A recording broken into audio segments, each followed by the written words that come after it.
Hello दोस्तों, मैं आपकी राधिका। आप सभी को मेरा बंधन अभिनंदन, बारंबार प्रणाम। तो वीडियो डालने में कई दिन हो गया, नहीं डल पाई क्योंकि मेरी तबीयत खराब हो रही थी। देखिए, मैं अभी ब्लड चेक करवा के आ रही हूँ। ये देखिए आप, और रिपोर्ट आएगी तो उसके अनुसार फिर हमारी दवा चलेगी। तो इस वजह से मैं वीडियो नहीं डाल पाई। आप लोग का सपोर्ट चाहिए, तो आप लोग प्लीज़ गीत को सुनिए, आनंद लीजिए। सोहर लेके आई हूँ, आप लोग सुनिए। काहे के लगाया राज बागिया, तो काहे फूलवारिया हो, तो काहे फूलवारी आई हो मोरे राजा।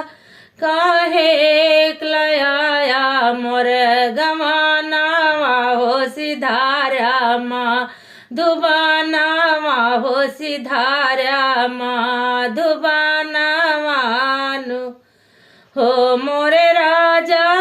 काहे कलयाया मोरे गवानावा हो, सिधारा माँ दुबानावा हो, सिधारा माँ दुबानावानु हो। फूलवा लगाए धान बगिया हो, तो फूले फूलवारिया हो, तो फूले फूलवारिया नु हो मोरी धाना।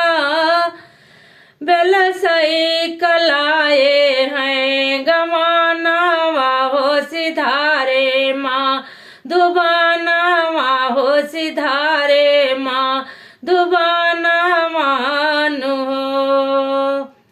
फल का लगाए फूलवारिया हो, तो फूले का फुलारिया हो, तो फूले का फुलवारिया नु हो मोरी धाना।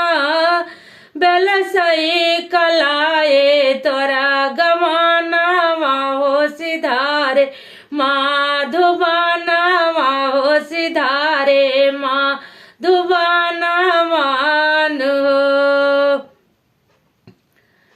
किया का तू दे बारा जबागिया हो, तो के का फूलवारिया हो, तो के का फूलवारिया इहो मोरे राजा।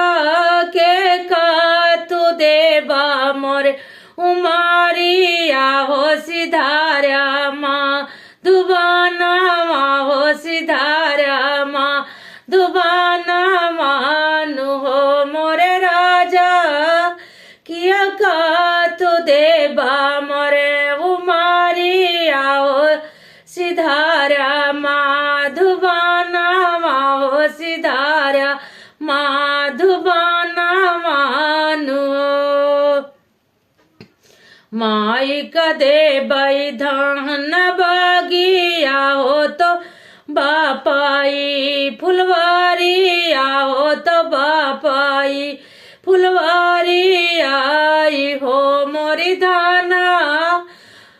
भैया का दे तोरे उमारिया हो, सिधारे माँ दुबानावा हो, सिधारे माँ दुबानावानु हो मोरी धाना। भैया का दे फू तोरे उमारिया हो, सिधारे माँ दुबानावा हो, सिधारे माँ दुबानावानु हो।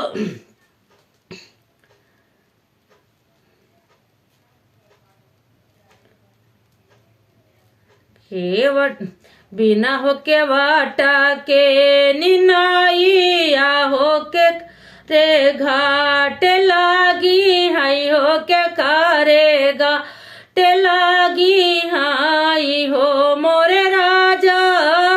बिना रे पुरुष के तिरियावा हो, के काई से कराई हाई हो, के करे गाले लागी हाई हो, के करेगा ले लागी हाई हो।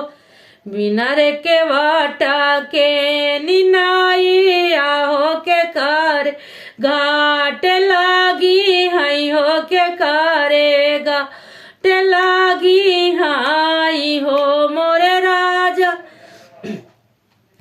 बिनर पुरुष काई नारी आहो के करे गाल लागी हई हो के करे गाल लागी हाई हो मोरे राजा बिनर पुरुष के तिरिया वाओ के करे गाल लागी हई हो के करे गाल लागी हाई हो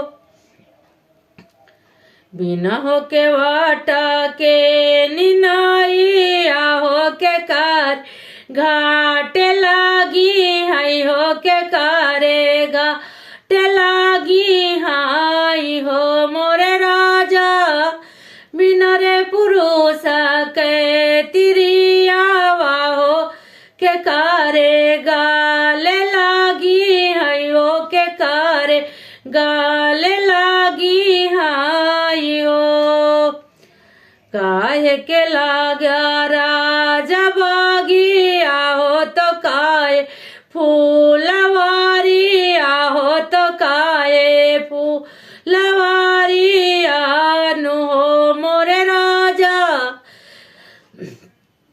काहे के लिया है गमाना वाहो सिधारा माधुबाना वाहो सिधारा माधुबाना वानो। तो गीत आप लोग को कैसा लगा? अपनी छोटी बहन राधिका को जरूर प्यार दीजिएगा।